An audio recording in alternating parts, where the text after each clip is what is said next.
Boas-vindas a esse episódio da nossa websérie ChatGPT e IAs Generativas. Eu sou Fabrício Carraro e no episódio de hoje a gente vai falar sobre o ChatGPT, que ele é praticamente o ChatGPT para análises de dados. Eu vou te ensinar a instalar essa extensão lá do Google Sheets, né, as planilhas do Google, e também a usar ela. Então vamos começar aqui. Quando você abre uma planilha qualquer no seu Google Sheets, você vê lá em cima que a gente tem a aba extensões, né, que talvez esteja em inglês como add-ons no seu computador. E você vai para lá, tem esse aqui, complementos. É aqui que a gente vai buscar os nossos complementos. Você pode instalar ou gerenciar. Eu vou clicar aqui em instalar complementos e a gente vai buscar vários. O que a gente vai buscar exatamente aqui é o ChatGPT. Assim, né? S-H-E-T-G-P-T. E você vai ver que tem vários que tem esse nome, né? GPT for Sheets, são todos eles add-ons, né? Extensões que vão te ajudar com dados, mas a maioria deles vai pedir uma API Key, que é uma chave secreta ali que só está disponível para quem tem o GPT pago. Mas a gente tem esse ChatGPT, que é uma versão gratuita. Ele tem uma versão gratuita que te permite fazer até 100 mil palavras de consulta e é bem legal para quem está começando a testar essas extensões e add-ons para análise de dados lá no Google Sheets, né, no Google Planilhas. Então, é exatamente esse daqui, publicado por ChatGPT, escolhe o correto aí quando você for instalar, você vai clicar nele e você vai clicar aqui em instalar e continuar, ele vai pedir a sua permissão para acessar os seus dados e tudo mais, você vai escolher a sua conta, permitir, e aí você vai ver, o ChatGPT foi instalado, lá você pode dar um concluído, fechar aqui, e quando você abrir de novo essa aba extensões, você vai ver aqui que o ChatGPT já está aqui e você vai ter que dar um Enable ChatGPT, que é para você habilitar ele, né? Quando você habilitar, ele demora quase nada, ó. ChatGPT já está habilitado. E aí você vai ver que ele funciona exatamente como se fosse uma fórmula do Google Planilhas ou do Excel, né? Geralmente quando a gente faz fórmulas no Excel, a sintaxe usada é igual e aí você bota o nome da fórmula. Por exemplo, sum, né, para fazer a soma, ou então o count, né, para fazer uma contagem. E aqui vai ser exatamente a mesma coisa. Você vai fazer o GPT.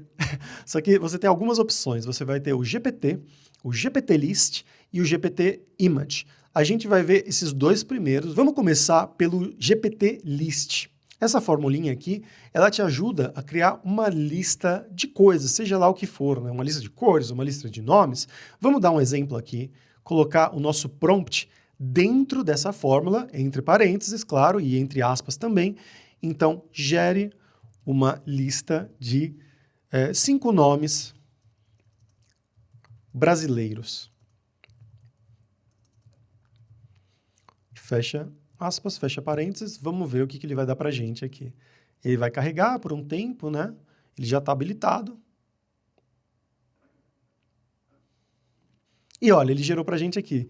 João da Silva, Maria Oliveira, Ana Pereira, Pedro Santos, Luciano Almeida, são nomes bem brasileiros realmente. E a gente pode usar novamente o GPT-List para gerar, por exemplo, tweets dessas pessoas, né? Então, gere 5 tweets falando sobre IA, alguns positivos, alguns negativos. E a gente fecha isso daqui.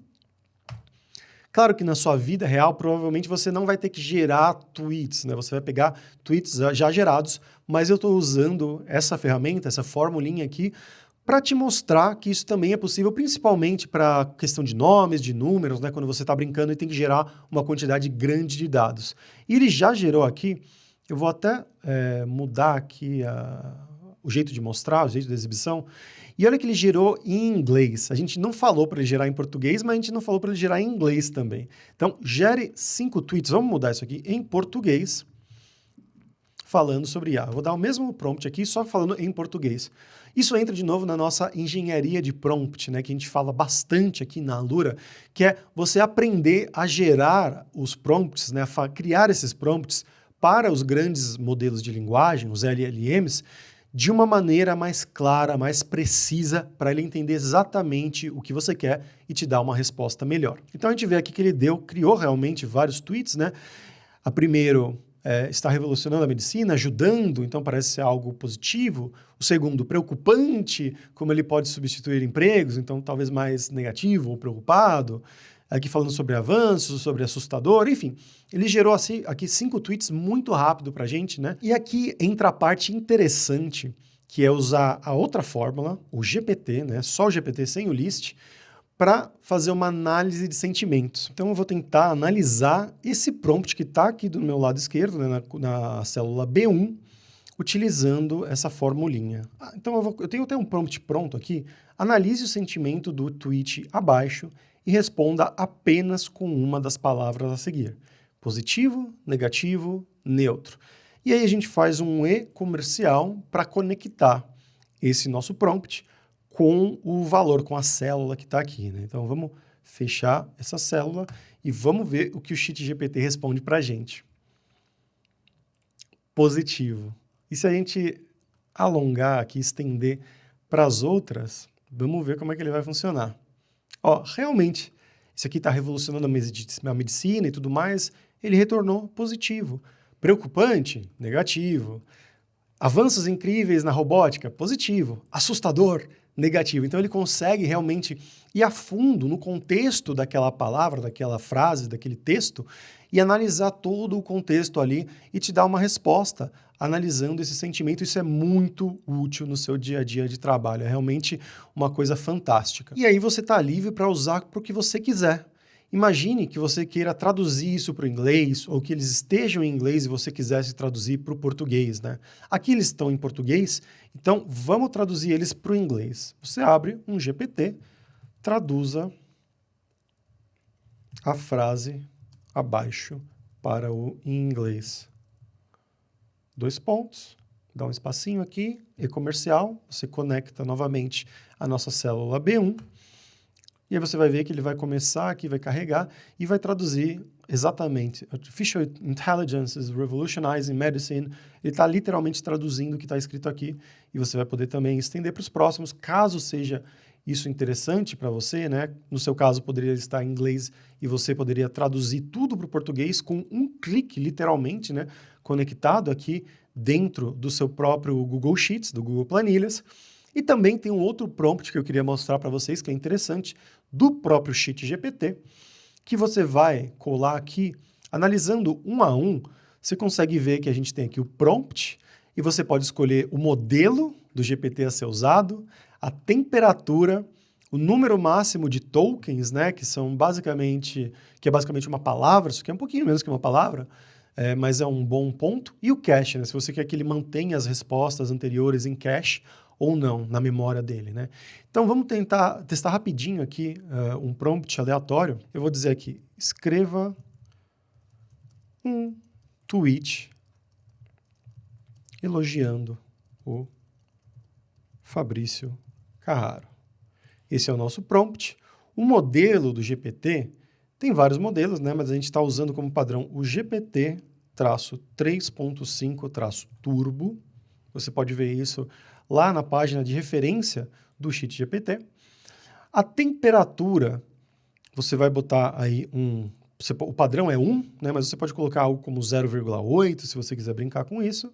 O número máximo de tokens, né, que são o número máximo de palavras, mais ou menos, vamos colocar algo pequeno aí, uns 50, 60.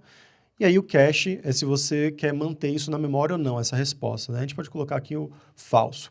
E eu não tenho certeza se ele vai funcionar com as vírgulas ou com ponto e vírgula. Então, ó, ele deu um erro com a vírgula, a gente vai ter que trocar para ponto e vírgula. Isso é uma coisa que varia entre o próprio Google Sheets, né, em português e em inglês, então é comum dar erro. Agora ele está carregando corretamente e você vai ver que ele vai aqui, ó, gerar um tweet exatamente sobre o Fabrício Carraro. Ele é uma verdadeira inspiração, sempre apresentando conteúdo de qualidade. Bem legal, né? E você consegue ter esse controle maior sobre o que você quer ter na resposta, mudando a temperatura, mudando o número de tokens e o modelo, inclusive. E aí, tá curtindo essa websérie de ChatGPT e IAs generativas? Então eu acho uma boa você dar uma olhada lá na Alura, na nova escola de inteligência artificial, que tem vários cursos para te ensinar a usar as ferramentas de IA aplicada no seu dia a dia de trabalho. E também a gente tem a nova formação OpenAI e Python, que vai te ensinar a criar chatbots inteligentes e também a você programar usando a API da OpenAI e essa linguagem de programação Python para você criar ferramentas, projetos próprios muito poderosos. Então vai dar uma olhada lá em alura.com.br.